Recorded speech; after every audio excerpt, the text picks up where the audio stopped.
What's up with the rise of people like Nick Fluentes, Alex Jones, Candace Owens, Tucker Carlson, Dave Smith, and other so-called extreme right-wingers?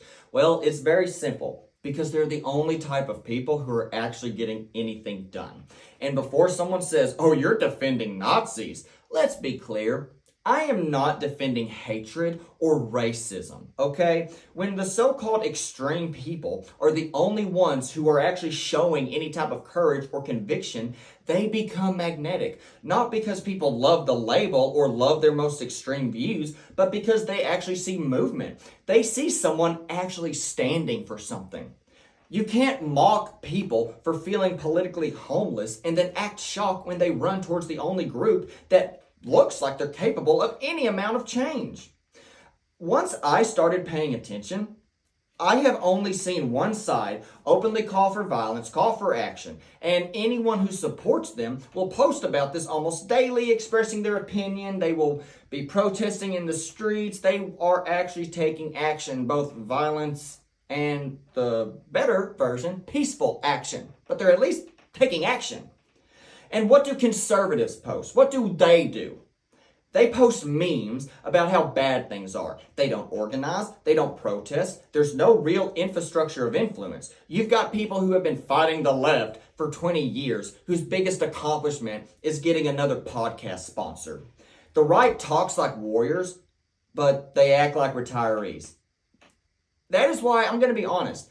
I'm very jealous of liberals because y'all actually do stuff. Y'all actually change the country. On the other hand, conservatives have been a bunch of nutless, lazy slobs who have somehow convinced the entirety of America who votes for them that sitting on your ass doing nothing is somehow deserving of getting reelected. Oh, but Kane, they have stopped all of these horrible things from happening. What do you mean they do nothing?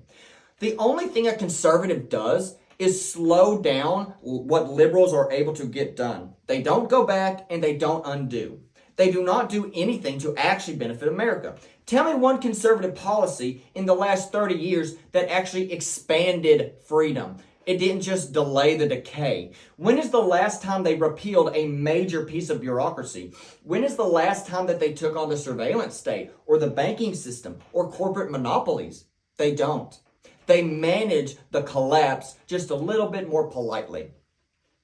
The Patriot Act, which basically gives the government the legal authority to spy on you, that's still in effect. That never got repealed. But Kane, if you have nothing to hide, why would you care? Guys, I might think that I'm very attractive, but that doesn't mean I want the entire world to see me naked.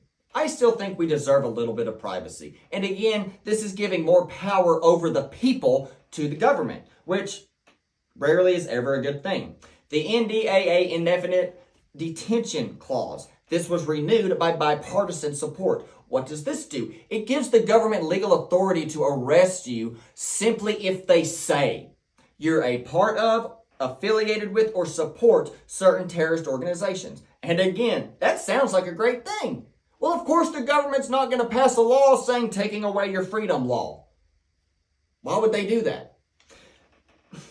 And again, it sounds great because, well, if there's terrorists in America, of course we want them out.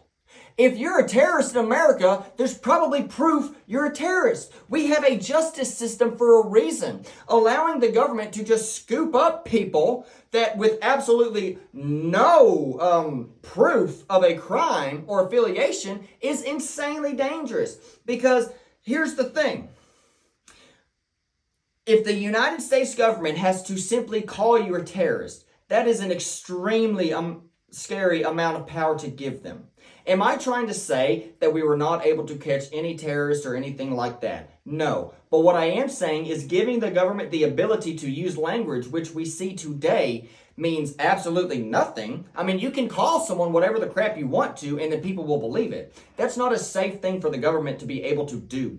What about corporate bailouts? A lot of y'all remember 2008 crisis when you might have lost your job and you or your neighbor might have lost their house. And all of us were hoping and praying that we would just make it through. What ended up happening? The government used your taxpayer dollars that you are forced to pay at the threat of going to jail to literally give money to banks and private corporations because they did some dumb crap, lost all their money on bad stock market bets or bad lending practices. Now, guys, I am a full-time investor. If I make a mistake, there's no one to bail me out. So why does the government force us civilians to pay for the mistakes of giant corporations and banks? If they got that freaking big, shouldn't they have the responsibility to not make horrible financial decisions? All of us are held responsible for ourselves, but once you get big enough, or once you have donated enough, you can risk however much you want because you know the government will steal from its own citizens to pay for your mistakes.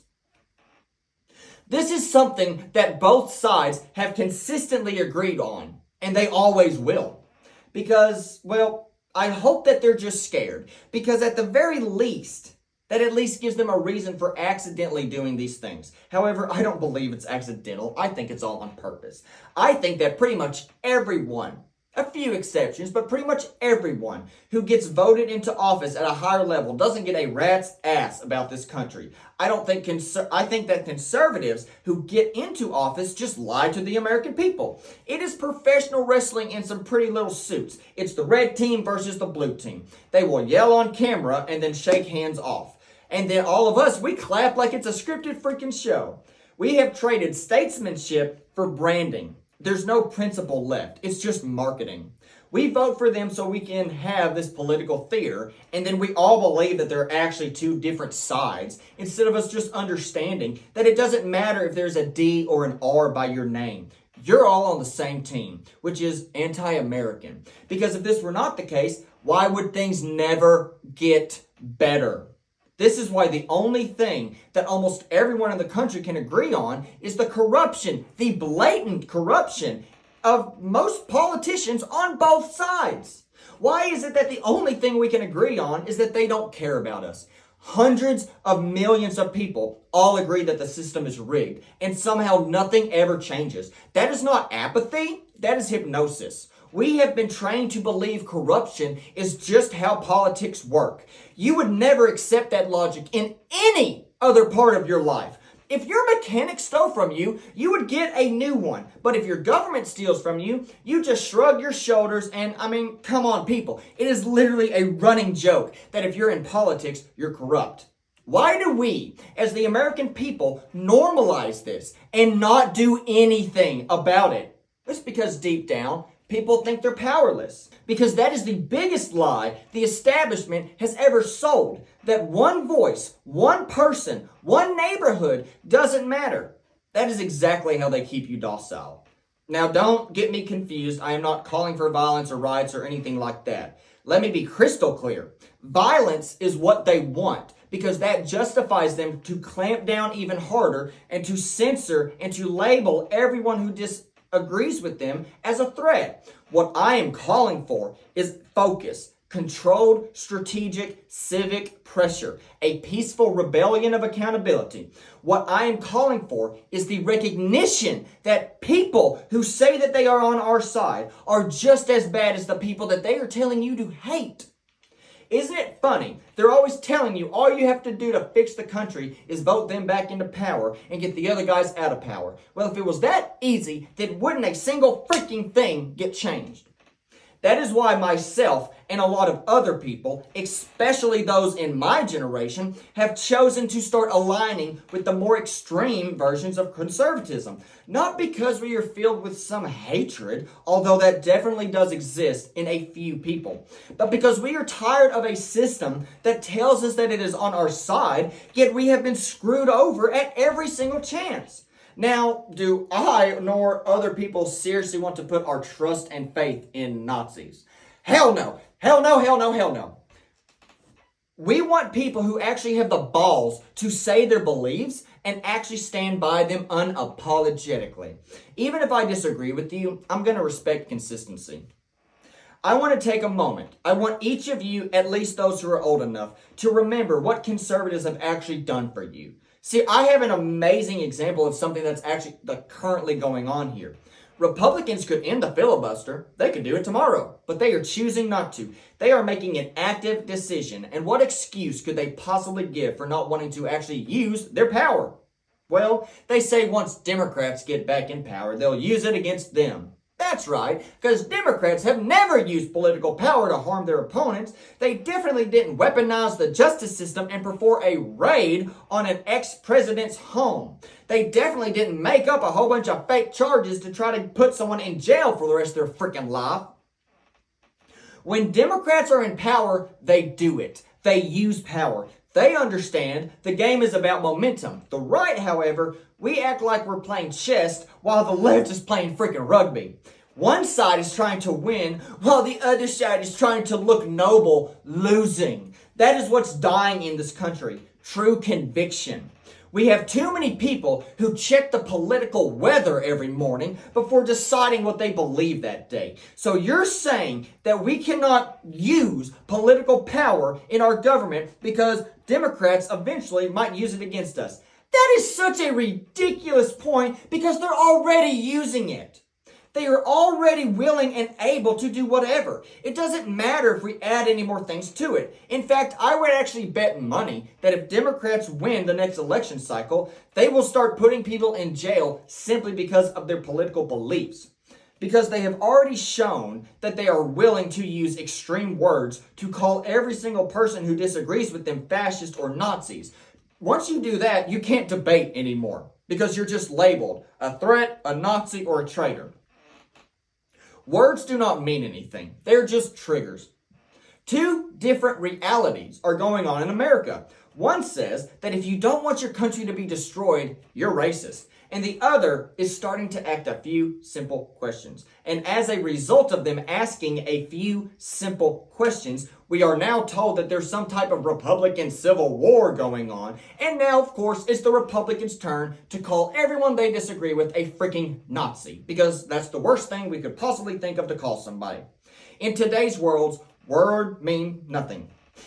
Because our politicians have used our understandings of words to elicit emotional reactions. Because after all, that is all our political system is. It's emotional bullcrap theater. And the worst part is it works. Because most Americans do not have the mental capacity to look beyond first order effects. If it sounds good, it must be good. Do y'all remember back in elementary school whenever people would just run for class president and they would stand up in front of the room and say, I'm going to eliminate homework, give free pizza, and give candy to all the students. And of course we'd cheer because that sounded great. Because of course, if it sounds great, it must be great. Of course, there's nothing bad could ever happen. Politics in America is the exact same thing. You just have a bunch of children up there promising whatever the hell they think is going to get them back in power. Because that's all these people care about, getting or staying in power. And what do? Nothing. We allow it. Now, listen, do not take any of what I'm saying now or in the future as some kind of call for violence. I do not think violence is the answer. And I think a major civil war would actually open America up to foreign country invasions. What I am saying is we need to put our money where our mouth is. We have to start actually doing things to change the country instead of just sitting around with other people and complaining in our living rooms. We need to go to city council meetings, run for school board, start local media that doesn't have to answer to advertisers. We need to meet our representatives. We need to go meet whoever we can in our government, either your town, your state, or your county. Meet them, talk with them, express yourself. We cannot change anything if complaining is the only thing we do. We have to take useful action to actually change America. Volunteer for the people in your area running for office. Learn what they're supposed to stand for and follow the money. See where they're getting their donations from and see if any of the PACs that are donating to them seem to have a conflict of interest. It's time for Americans to grow up and start taking personal responsibility instead of just blaming the other side for everything. Guys, we've been doing that for 100 years. It's not working, okay? Every great civilization collapses when its people trade responsibility for comfort. Happened to Rome, and it happened to Britain, and we're on the same road. And here's also something that most of y'all don't want to hear. It's not your neighbor who voted differently from you that's the problem. Because frankly, it doesn't matter who you vote for, at least not right now. I mean, think about it. What has voting actually done, actually changed? You get 4 years of saying something different, someone saying something different, and then things go right back to the way that they were. Look at America today versus 40 or 50 years ago. It is unrecognizable and not for the better. So I say again, what the hell have conservatives done? Absolutely nothing. All they do is say, slow down, Democrats, not so fast. But none of them have done anything. If you're my age, I understand. You haven't really been around long enough to notice this. But if you're in your 30s, 40s, or 50s, guys, I'm not wanting to be rude or insulting or mean. Come on. Y'all should have noticed. Come on. Come on. Let's be honest. It's okay though. I forgive you. It's understandable because I get it. We all want to believe that our government is good. I mean, who wants to go around living their entire life thinking that the people who control their life don't actually give a rat's ass about them? I mean, that's a horrible way to live, right? So instead, we choose to believe pretty lies instead of the truth because that's human nature. We want to give people the benefit of the doubt. However, over the past 50 years of doing this, it has resulted in your children and grandchildren's lives and countries and wealth being stolen from them, as well as their opportunities. Wages compared to productivity continue to go down, and they have continued to go down. It is an absolute freaking cycle. What goes on is Democrats are in office, and then everyone blames them for all the bad things that are happening. And then either 4 or 8 years later, they think, okay, we're going to elect the Republicans, and they're going to fix everything the Democrats did wrong. And then we just repeat this cycle over and over and over again. And again, if you're my age, I get it. You haven't seen this. But to y'all who are older than me, it's time to stop being blind. I love y'all, I get it, but it is time to stop being blind. And while I'll be the first to say Democrats are the only ones who are actually getting anything done, and I will also criticize pretty much every single one of their policies that they do get done, I will also criticize Republicans and Democrats both for not doing a damn thing for the well-being of the American people. They just say or do things that make you feel good for a little bit. However, your pocketbook, your groceries, your house, your healthcare, your education, everything has skyrocketed in the past 40 or 50 years. And neither side has done a damn thing other than blame the other side for it. Now, I have to add this because it's breaking news today. It appears as though Trump is actually being able to drastically lower some pharmaceutical prices. I will give him that. That is a good thing to do. All right, we've done one thing. Back to the rest of it. It is time to realize that it is not Democrat versus Republican. It is Americans versus those who seek to squeeze the very life out of America and drink it for themselves.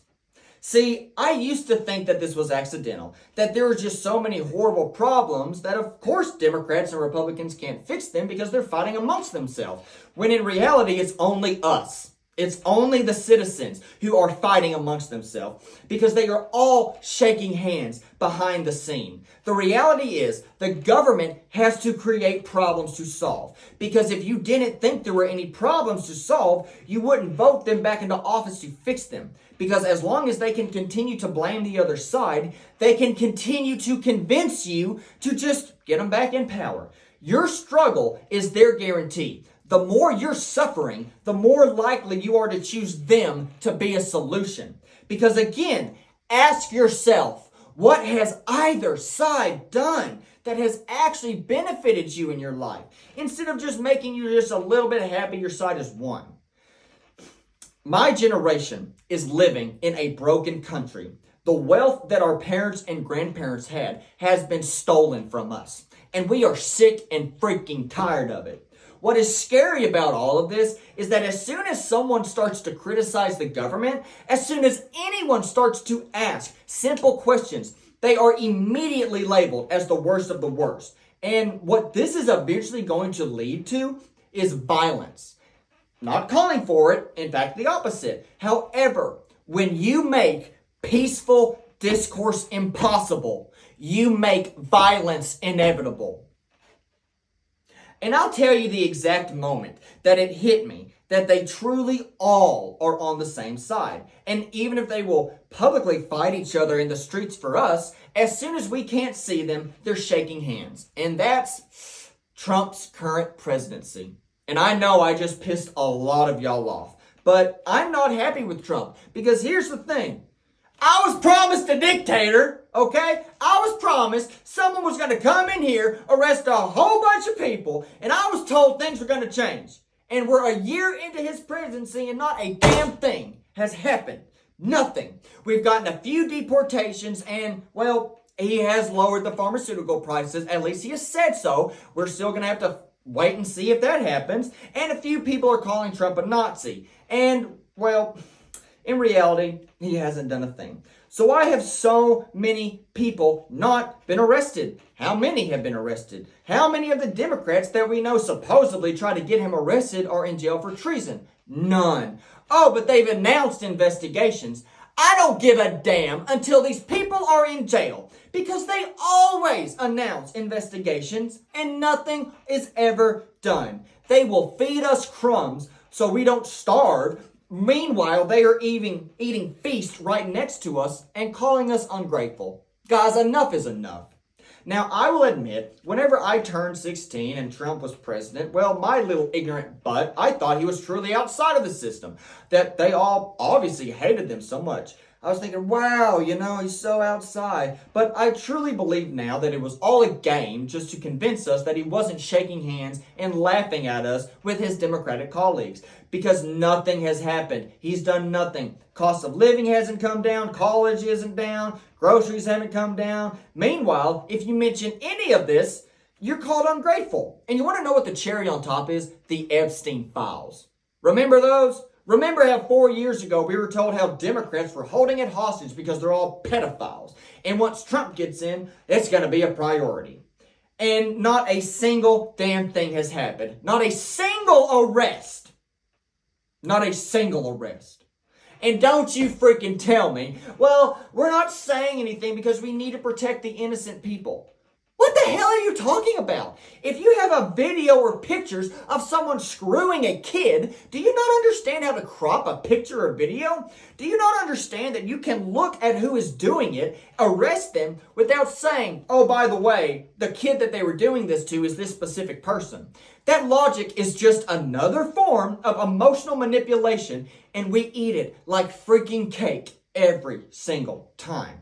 And I know I say nothing has happened over and over again, and then some of y'all will be thinking, well, what about Elon Musk and his Doge? Great! They cut 1% of 1% of the freaking budget. Do you want to know what they didn't touch? The military. You're going to tell me that the $1 trillion budget for the military, every single penny of it, is accounted for. Do y'all know that the Pentagon has failed every single audit? Do y'all know that there are trillions, not billions, trillions of dollars over just the past decade that our military will publicly say, we have no idea what happened to us. Guys, they put shiny pebbles in front of you and they call it a freaking diamond. Okay, I take it back. Something actually did happen, but it wasn't even during Trump's presidency. It was before it. He launched a freaking crypto meme coin. Now, that's not necessarily just the worst thing in the world, but it is whenever nothing else has happened. His only concern has been doubling his net worth, making a freaking meme coin instead of lowering the freaking grocery prices. But hey, gas is cheaper, right? So that means we can't complain about anything. And hey, the Democrats are out of office, so that means everything's good now, right? My God, we just spent 4 freaking years saying if we can get Republicans back in office, everything will be fixed. And here we are, a year later, not a damn thing. And before the MAGA cultists get mad at me for criticizing their God, I don't think Trump is unique in his corruption. If Kamala had won, it would have just been a different flavor of corruption. They want you silent, they want you tired, and they want you to believe this is normal. But it is not. Every empire dies when its people forget who they are. However, I think America is finally just starting to remember. This is not about left or right anymore. It is about us. And if that actually still matters to you, then this is where the real fight begins. My name is Kane O'Neill. Christ is King. America should be America first. Thank you, and God bless you.